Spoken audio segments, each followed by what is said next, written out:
Boehner, second by Mr. Bronner.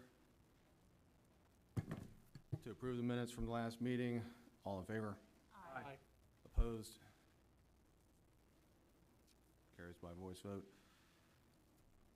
Audience asking participation. Mr. Ashbrock. Bob Ashbrock, 221 Walnut Street, Reading, Ohio. Are you picking this up on the microphone? Is he on there? Okay.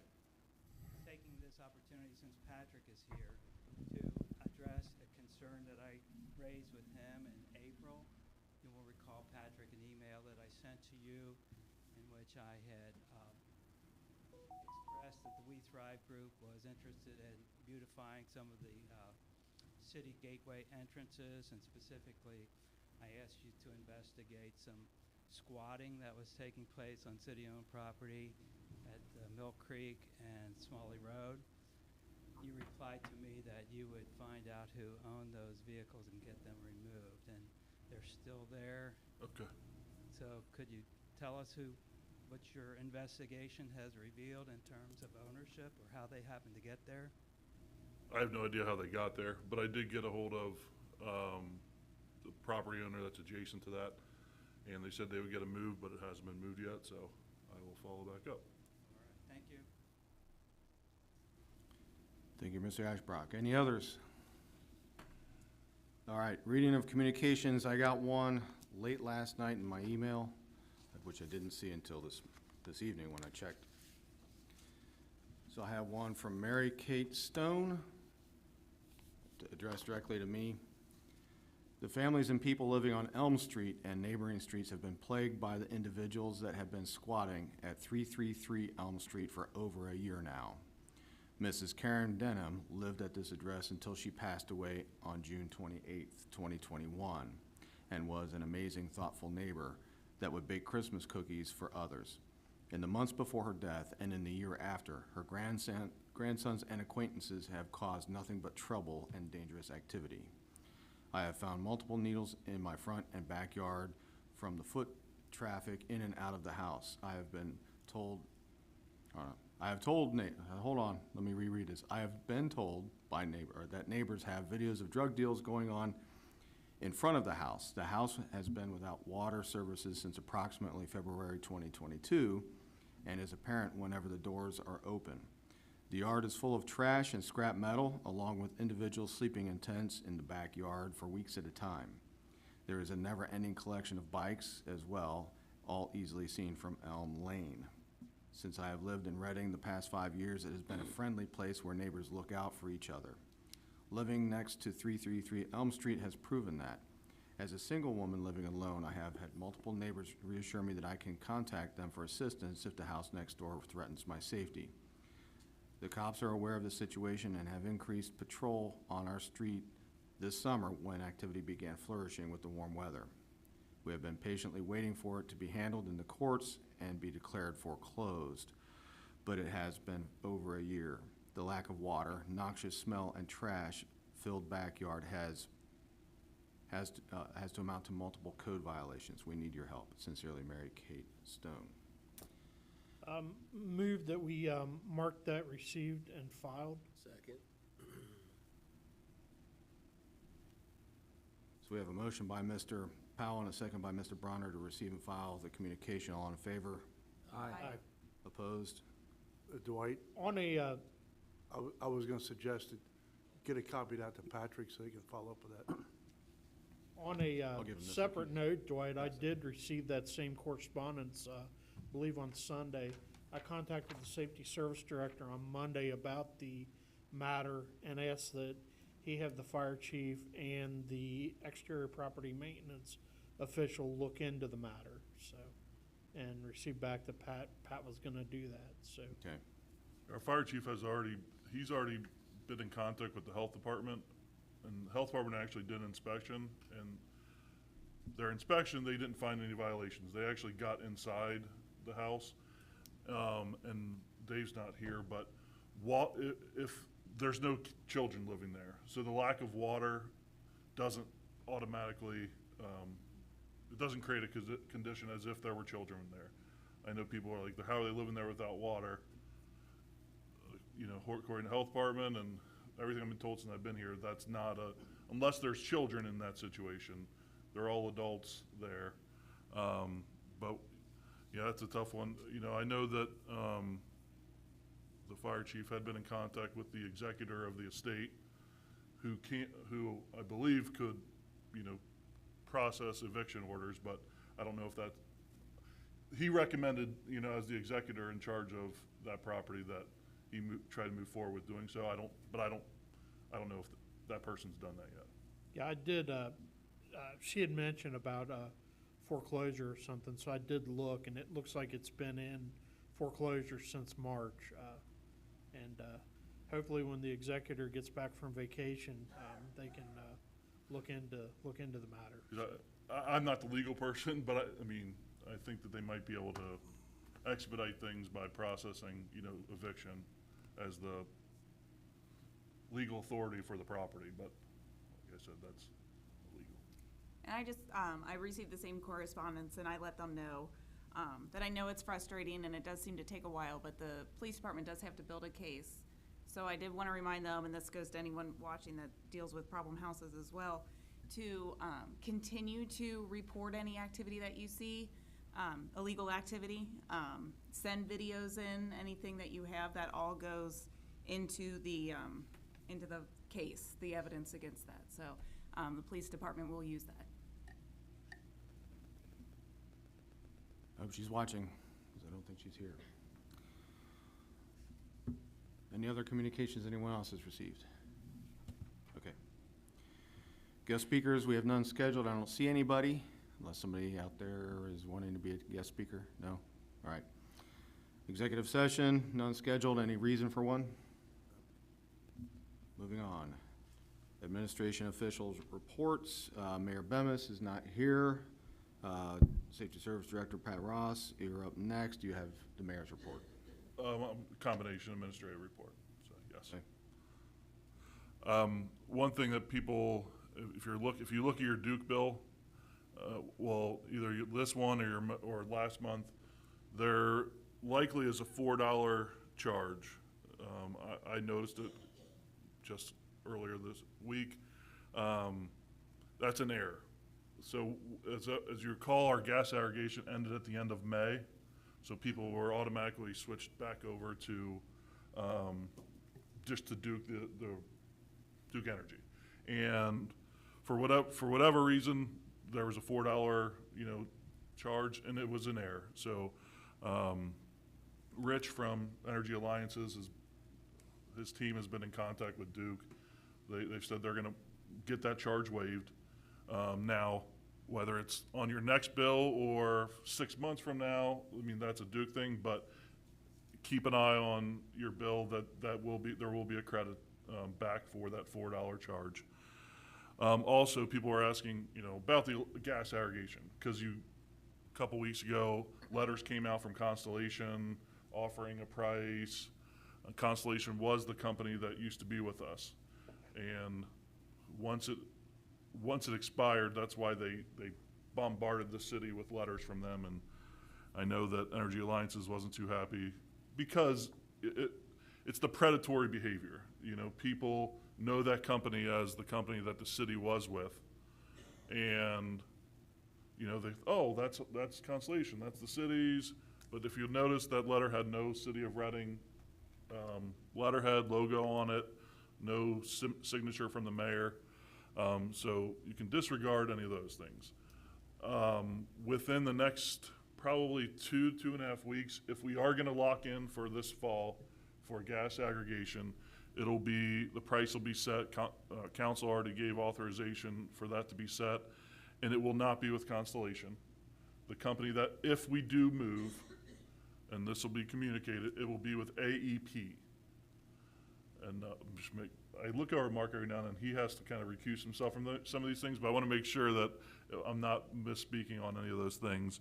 But so we will know here within the next 2 to 3 weeks max if we are going to have, you know, a gas aggregation company through the winter months, or if you'll just be with Duke Energy. It's a crazy market for those things right now, but if anybody has questions, you know, don't hesitate to ask. On top of that, so on the other side of it, our electric aggregation with Dynegy is still in place. That is in place through the remainder of this year. You know, with one going off and then companies, and if you look on your bill again, Duke doesn't do a good, it's confusing. You know, for the rank and file person, if you're just looking at your bill, I don't blame people for thinking that they might be double charged. But most time when I look at it, it's not. There's a separate for the distribution of the electricity, and there's a separate charge for the generation. When you're with an aggregation company or a supplier, doesn't necessarily have to be aggregation. If you're with a supplier, you're gonna have, you know, two separate things, and it'll say the company. If you're with Dynegy, you'll have first the transmission charges, and then you'll have the generation. And if it'll say Dynegy, and then it'll say your kilowatt hours at. So our price is 5.28 cents per kilowatt hour. So you will see, let's say 1,000 at 0.0528. That is how you know you're on our program, getting our price. If you are not on it, or if you switched, because I had a few people that switched because they called Duke, and Duke said, "Oh, you're being overcharged," and it's not the case. Because if you also look on your bill on the right side, there's paragraphs that explain a lot of things. One of those is the price to compare. Every month, Duke is required to give you the price to compare for your price per kilowatt hour for electric and your price per CCF for gas. And if you look on that most recent bill, Duke's price to compare for electric for the last month, I think, was 6.27 cents, right, roughly. So we're beating them by, you know, a penny, but a penny times 1,000 kilowatts, you know, adds up. The other one is, if you have a high bill, make sure you look at your usage. You know, people use a lot more electricity in the summer. You know, usually you'll see a graph and it'll go over that, but if you're using 3,500 kilowatt hours in a month, your bill's gonna be high. You know, that's just goes out saying, but you know, if you think your bill is high and you're wondering, take a look at that first, because that's like almost every time when I see a high bill, it's, you know, a lot of high usage. And I'm a big guy, I like to keep my house cool, so I don't blame people for keeping their AC down. But that is likely the cause of a high bill right now. There was one other thing. There was everybody across the board got a $133 credit. This had nothing to do with aggregation program. But what it did do is if you don't pay attention to the detail part of your bill and you just look at the number, you got your next bill and you're like, how did I go from 100? This happened to me. I was like, man, I'm doing really well. $130, blah, blah, blah. And then the next bill, I'm like, how did I jump this much? And what, you know, like I basically kept the temperature the same. There was a credit a couple months back for $133, and that was flat number across the board. So that was a one-time credit. So take note of that too, because that'll kind of describe that difference. So sorry for the lengthy, but there have been a lot of calls and people confused about that right now. It happens a couple times a year. So as everybody knows, recycling has been an issue. I've been trying with Dean for a long time to get one of the Rumpkes to come to a meeting, have a meeting with me, something, for several months now. But finally, the guy who's in charge of this route has agreed to have a meeting, so we will be meeting within the next week to go over the ongoing recycling issues. Everybody knows what they are, mostly misses. And as I and I don't want Dean's not here, but Dean has been kind of the face of Rumpke to the community and to council. You know, I don't want people to take their ire out on Dean. Dean has, you know, he's just the middleman communicator. He's not the person in charge of the route at all. You know, he has expressed frustration on his end that he's not, you know, getting the responsiveness. So it's not a Dean thing. It's the people in charge of the route. And I told him, you know, it's been 7 months. So there's, at this point, most of the issues should have been resolved by now. But I told them they need to communicate. you know, just not picking it up and not telling us why it's not being picked up isn't acceptable. You know, one of the residents, and she never even called us because she was calling them directly. One of the residents that lives at the private drive off of Furman down where the old aquatic club, she said, Patrick, she's like, I talked to them directly and they said they were going to resolve it. That's why I didn't want to bother you. And she's like, this has now been 5 straight weeks that the trash has no issues.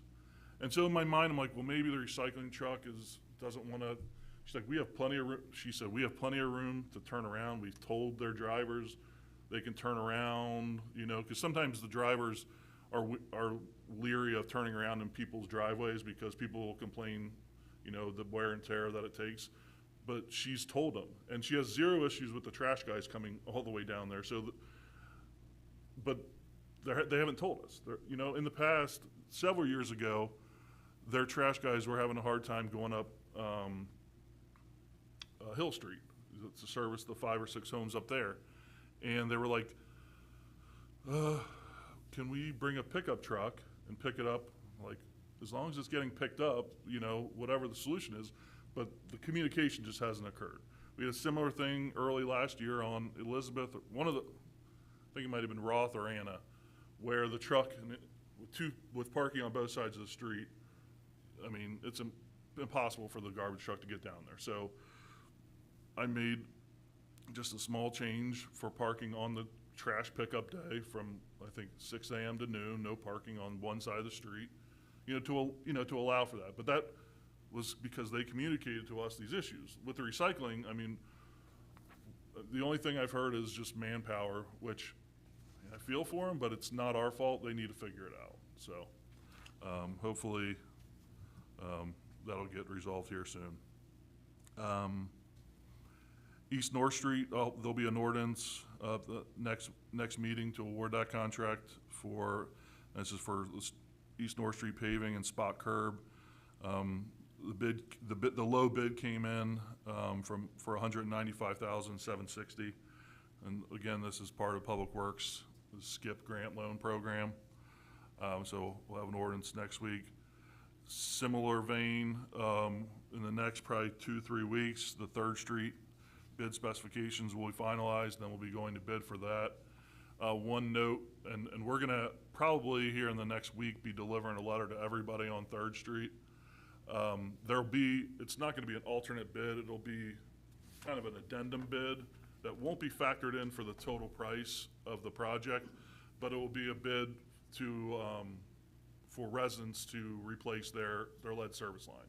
So from, shut-off valve, it'll be, so whatever that price is by the low contractor, so we're gonna deliver a letter to the residents letting know this is possibly coming.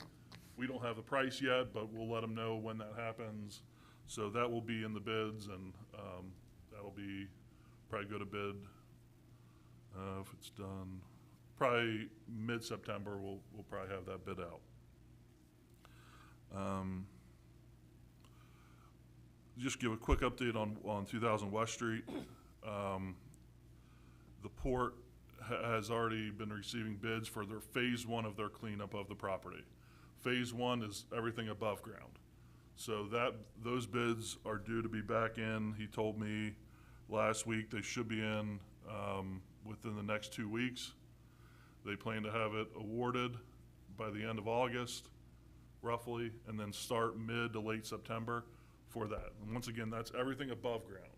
So they have the funding, everything for that. It'll be completely raised at that point. They can't I'll go into that next. They already have a phase 2 bid package almost prepared. Now phase 2 means underground. So any kind of soils that need to be cleaned up, any kind of vapor barriers that need to be put in place, any of the underground environmental, because the site is still under OEPA enforcement. So, they can't just do whatever they want there. They have to do it.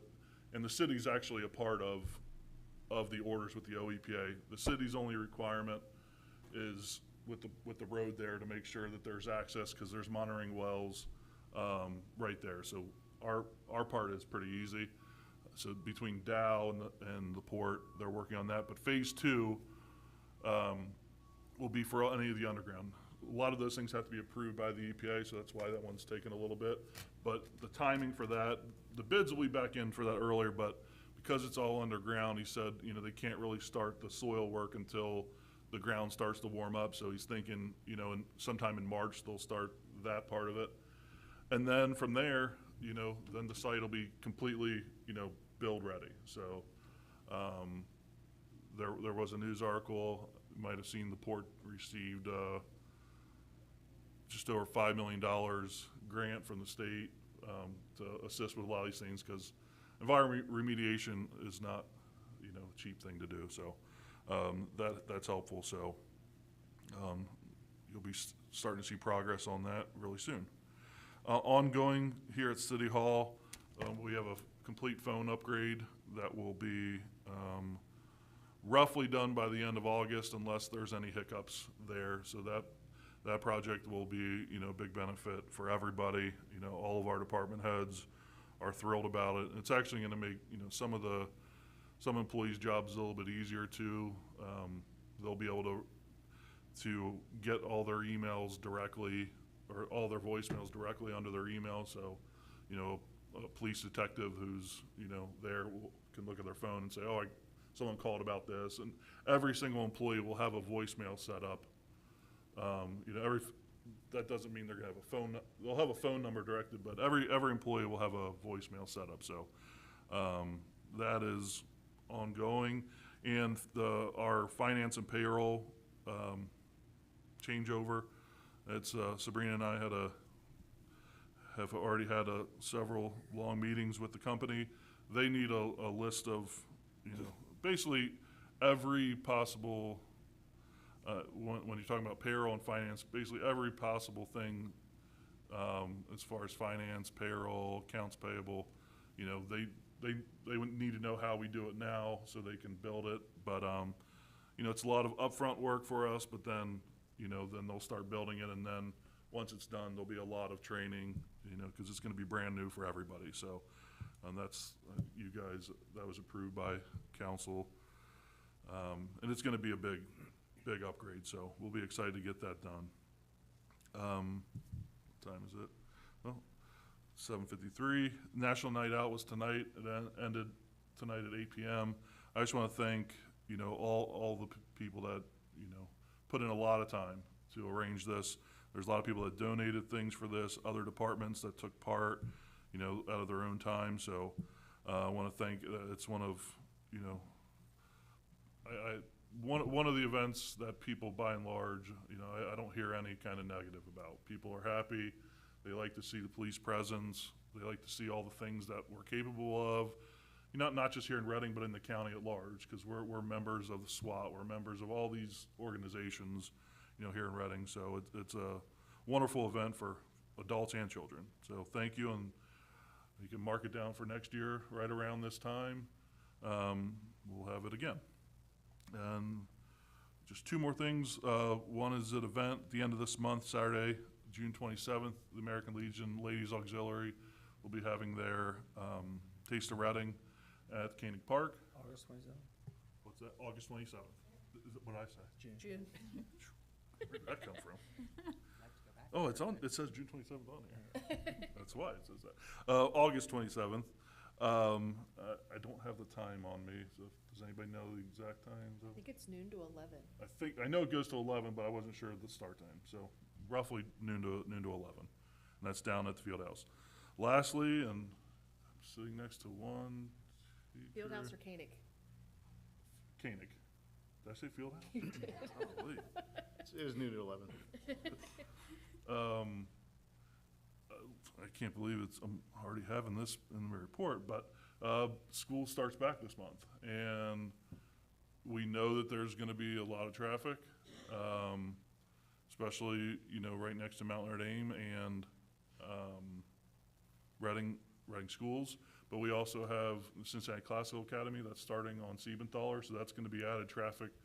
And I talked to their head, I don't know if it's headmaster or head of schools, but he hasn't gotten them to us yet, but I offered that we would put up, directional signs pointing, on Hunt Road, letting people know, how to get there. Because with the amount of outside people that are going to be coming to that school, thought it'd be good to have directional sign each way, because you're going to have people coming both ways on Hunt. You're going to have people coming from, get off Ronald Reagan over there and kind of probably go down Thorn Ridge, but then you might have people getting off in Blue Ash and coming up into that way. So there's going to be added traffic there, especially people on the streets, but for everybody, everywhere in town, if you're taking someone to school, picking up, please have patience.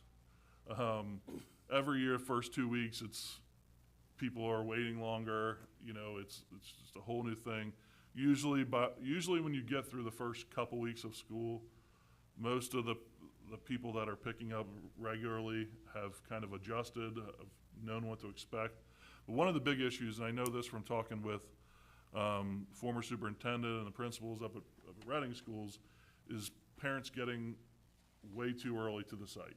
You will have people that are there 45 minutes to an hour so they can be the first in line. But what happens is that, they have staggered dismissals, and you'll have people for the second dismissal already there kind of bottling things up for the first dismissal. And, I know the school puts out kind of directives on when people to arrive, things like that. So try to listen to those and follow those as best as possible, but slow down and be patient. That's the biggest thing, it's every year in August when school goes back. I've been here 13 years, and every year it's been, no matter if it was up Hilltop, now the schools all combined. When they were down at Central, there's wherever you have a lot of people coming in a short amount of time. But I think people need to be aware, especially for the Cincinnati Classical Academy, which we're super happy to have them. Almost all the people are from outside of Reading, if you recall, his report. So that's a lot of, probably a couple hundred extra cars that'll be coming through here at the same times. So slow down and hope you enjoyed your summer break. Any questions for our Safety Service Director, Mr. Powell? Question, Pat, on 3rd Street. When do we anticipate construction starting on that? I've had a couple of questions from people that live down that way, and they were curious. We'll start it as soon as possible, but with the water main, it might be similar to how Thorn Ridge was done.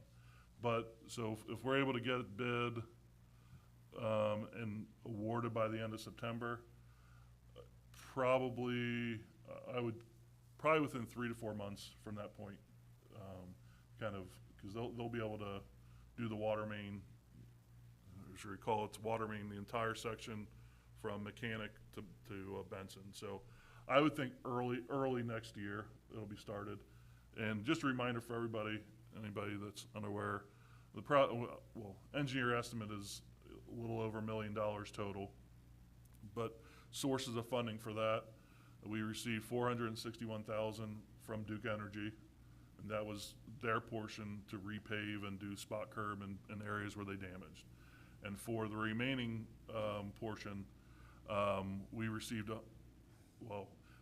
we received a 30-year interest-free loan for this project for just over $1 million. So between the Duke money and the interest-free loan, it's not that the interest-free, we have to pay back the interest-free loan, but we don't have to put up $600,000, with the Duke money. Do you anticipate with the cost of materials going up like they have, that we're gonna need to put more into it than we had originally planned? I think he factored that in, John with JMA, he's factored a lot of that in. And the delay, initially we thought there'd be really long, but, several of the contractors have said, getting the material, it's back it's still probably longer than normal, probably but it's only about 3 months on that, not 9 to 12 months. So that's way more doable than waiting a whole year for the pipe. Gainer? Yeah, Pat, on the Duke, I've got a Duke phone number. Duke has gone through a new computer system that's messed everybody's bill up. Yep. I'm sure you, but if you need to get hold of Duke, it's 1-800-544-6900. On top of everything I had to go through, they do send you a chart with your usage. My usage this July was almost 200 kilowatts more than last year. And she asked me about, I said, my air conditioner's always 79. I don't keep it any lower than that. So they're bringing somebody out to look at my meter again to make sure my meter's not spinning out of control. But you need to call them if you get any questions. They've been pretty helpful. I've called them probably 3 or 4 times since the June. But I had some enormous bills to pay. Yeah, Duke's always been very responsive for issues, well, and if they're not, I'd like to know about it because they have a very good kind of government relations director, Chad Schaefer, who, you know, he was, I didn't realize this, but I messaged him earlier this summer about an issue, and he was actually in Italy at the time. He messaged me back. He's like, sorry, it took me a day, but I'm like, well, you didn't have to, you could have waited till you got back, but. You know, he's very responsive. So, I mean, if there are issues that people aren't getting resolved, it doesn't necessarily have to be a billing issue. It could be, you know, like a meter issue or anything. Just let me know, because. I got another question regarding the COVID money. At some time, can you get with the Finance Committee to tell us what we could spend the money on, and do we need to spend it within 2 years, 3 years, or is there a time frame we need to pay attention to? Or Sure. I mean, I don't have it on me, but yeah, that's what I said. when when Andy schedules his next meeting, I'll have that prepared for you. All right, thanks. But I mean, as far as the timing, I'm not. But roughly, any award grantees, they've changed the rules over the last 2 years for that. So any grantees under $10 million, which is us, it basically acts as revenue replacement at that point. So there's still a few things that you can't do, but for the most part, the restrictions, because when we first started, it was heavily restricted. Now they've limited those, and for any of the grantees under 10 million, which is us, you know, most small communities. But I'll get the specifics. Okay, thank you. Any others? I got a quick question. Pat, I noticed, I was reading through the Hamilton County Municipal League newsletter there, and they said that they were scheduled to start distributing the opioid settlement money. Don't know if we have received any of that. I think we were on the list for maybe around 4,000. It said something about 18 payments. And I'll check with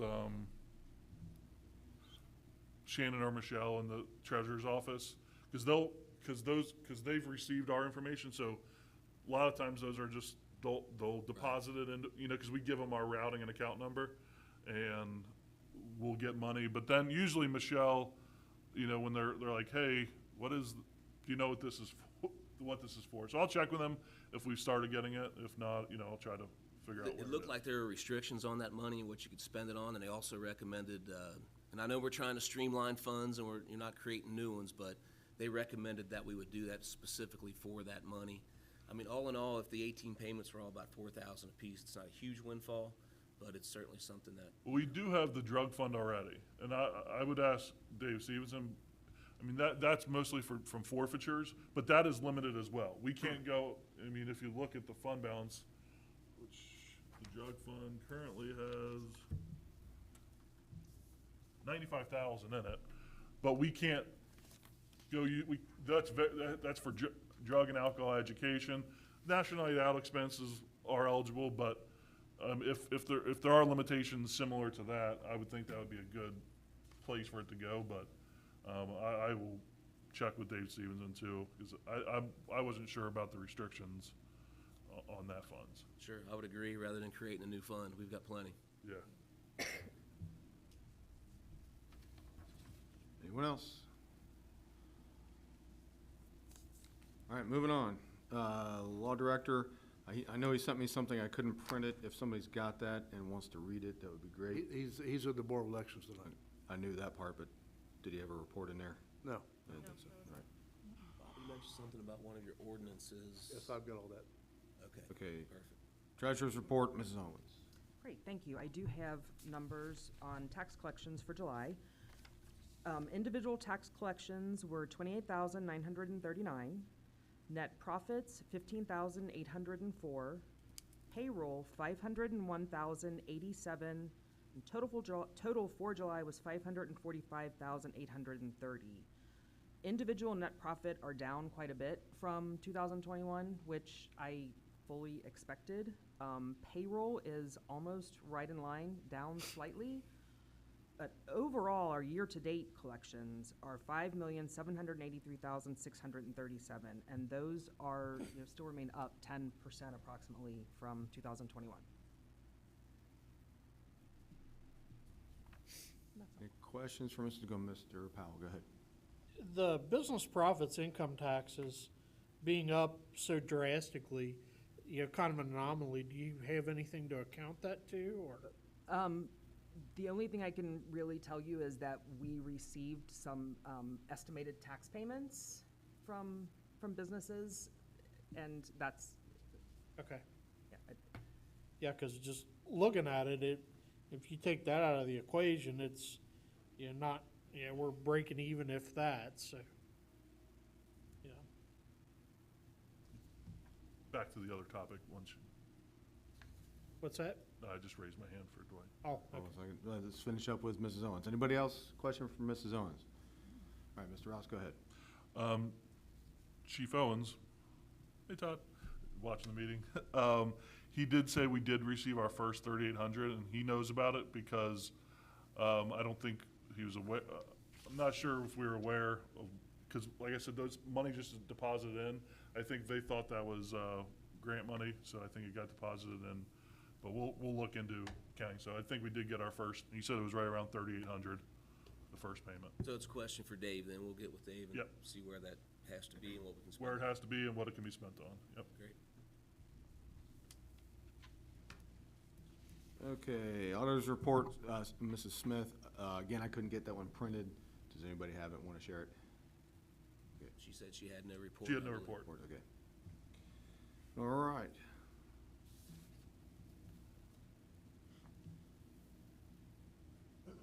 Council committee reports, finance, Mr. Bronner. Mr. President, I also have no report. Utilities, lands, and buildings, Mr. Bishop. Thank you, Mr. President. I've got just a brief mention. I am working with Patrick Ross and the administration and Rumpke to help resolve this recycling issue. We'll probably have some information in our committee coming up. We're also going to be discussing in a future committee meeting the need to discuss potential easement purchases in the city from city-owned land. Minor things, but we'll have those in a future committee meeting as soon as we know more details. Any questions for Mr. Bishop? Seeing none, moving on. Zoning, planning, and environment, Mr. Powell. Thank you, Mr. President. I've invited Jerry Newfarmer from Management Partners to speak at our next meeting on August 16th. One of the services they provide to local governments is an organizational review, which I believe could be very beneficial to Reading. So if I get any more information from him before the meeting, I'll share that. But right as of now, he's scheduled to speak at the next meeting. Next council meeting? Yes. Very good. Any questions for Mr. Powell? Seeing none, moving on. Where are we? Laws and contracts, Mrs. Edichico. I know you got a long one. Yeah, thank you, Mr. President. The Laws and Contracts Committee met to discuss the status of DORA and the issues with abandoned and blighted houses throughout the city. First, the DORA committee, comprised of Bridal District and Chamber of Commerce members, are working on gathering information needed to complete the application that they will present to City Council. Nick Dieterich has been in touch with Jacobs Engineering to get the GIS zoning maps and survey information for the area that will be included in the DORA. The committee is also working on getting signatures from all the liquor license holders in the DORA. They have received the safety plan from Chief Edens, and they're completing the sanitation plan with the city's Public Works Department and Administration. Once the committee has all this information together, they'll submit the application to council, and then my committee will draft an ordinance regarding the DORA. Second, I've compiled a list of the abandoned and blighted properties throughout the city and brought this to our committee meeting. We discussed creating an ordinance pertaining to condemnation and demolition of properties such as these. Currently, we do not have an ordinance on the books regarding this process. I met with Patrick Ross yesterday to talk about creating this ordinance. We also looked over our exterior property maintenance codes and found that they do need to be cleaned up. The codes have been added to over the years, and there's some overlapping information and some updates are needed. Patrick and I are going to meet with Paul Coulter with Jacob Engineering next week to review and update our current exterior property maintenance codes and work on a section regarding condemnation and demolition. And one last note, I did send my list of blighted properties to Dan Brooks in our building department, along with some questions as to why, as to how the process works and why some of these have been sitting empty for so long. Before the meeting, I did have some information in my mailbox here about the process that he does use, but I am waiting to hear back with why some of these have been sitting empty. And other than that, that's all I have for tonight. Is 333 Elm on your list? I did add that to my list, Jess, and I've talked to Patrick about it, and as I said, I've talked to the person who sent the letter. Any questions for Mrs. Achiko? None? Alrighty. Actually, Sean. Mr. President, I do have a Yes, question. go ahead. Is there any, my concern is the number of properties that have been being renovated that have no building permits apparent. Do we know anything about those?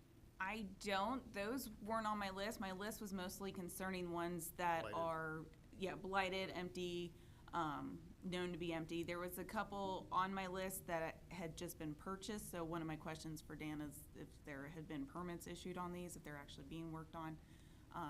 Some of them have just, there's evidence that they are being worked on. Really it was just mainly focused on the abandoned ones for now, but when we go over the property maintenance codes, we can start looking into all that too. Okay. Any others? Moving on. Public Health and Safety, Mrs. Kroger. Thank you. Our police department run count for July, our calls for service were 1,222. Auto accidents, there were 29. Booking of original charges, there were 125, and total criminal charges were 174. And we had a total of 174 citations issued.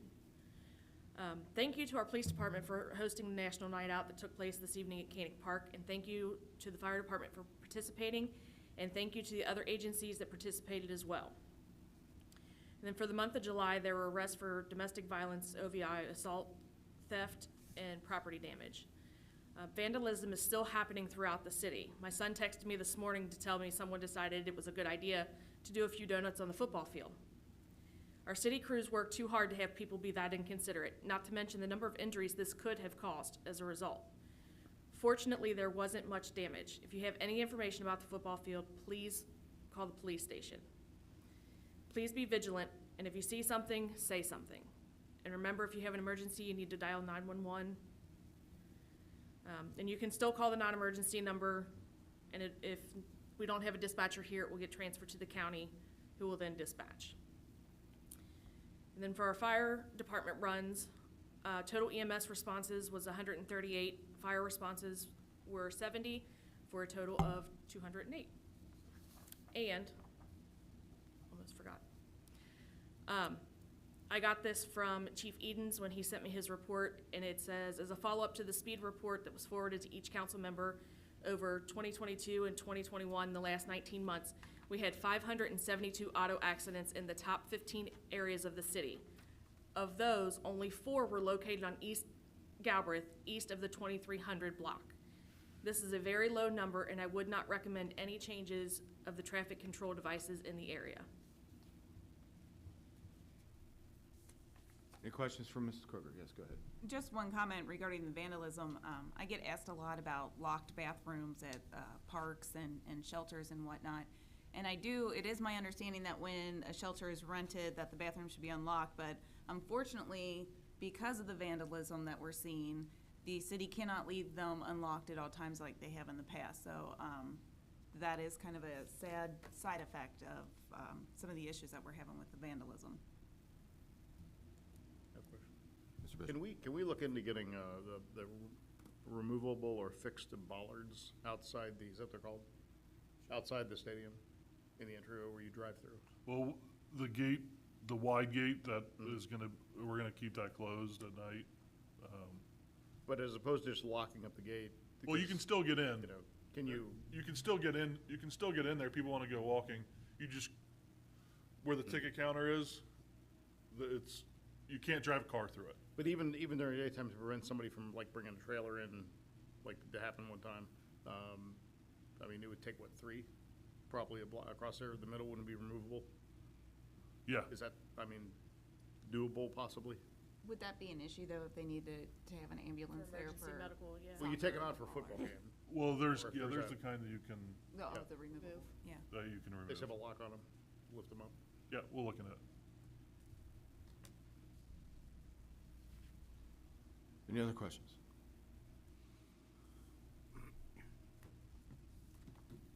Moving on, service, Mr. Boehner.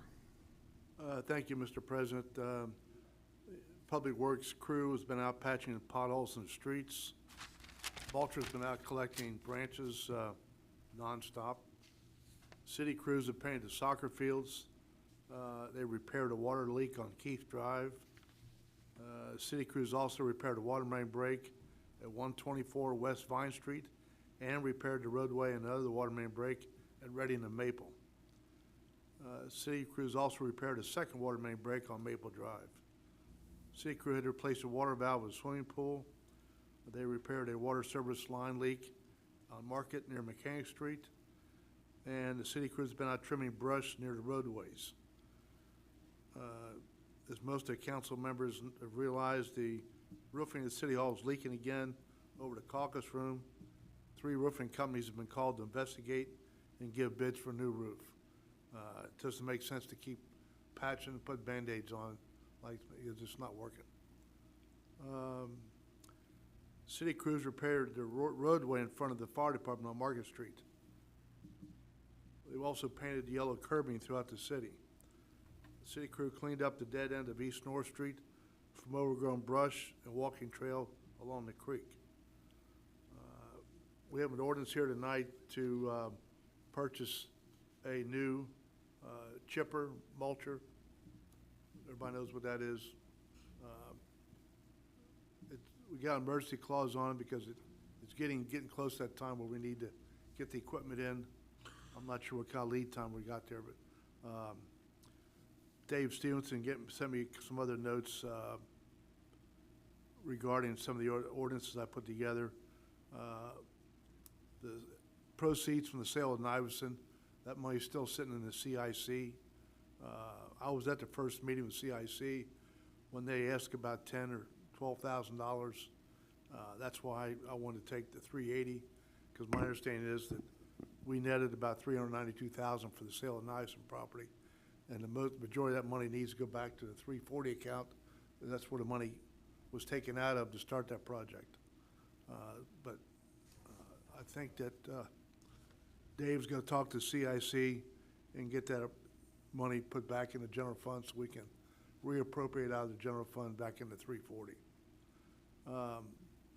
Regarding using proceeds from scrap metal, truck rentals, and any other revenue for the service department, Dave wants to see Sabrina talk to her about how that will be directed. The city is going to be shortly doing street sweeping in Amberley Village and charging them. So there's more funds that should go back to the street maintenance account. He said there's a state statute that provides that the proceeds from scrap sales may be used by the service department to pay for current expenses associated with street cleaning. The Service Department is also, he said, cleaning the streets for other municipalities. The valve exerciser that we really need, needs to be put out to bid, and Patrick and John Vance are working on that requirement and getting the specs and the bid together. As soon as they get that bid out, we will have an ordinance shortly. And as soon as Dave gets his information, we'll have the other two ordinances back. That's my report. Very good. Any questions for Mr. Boehner?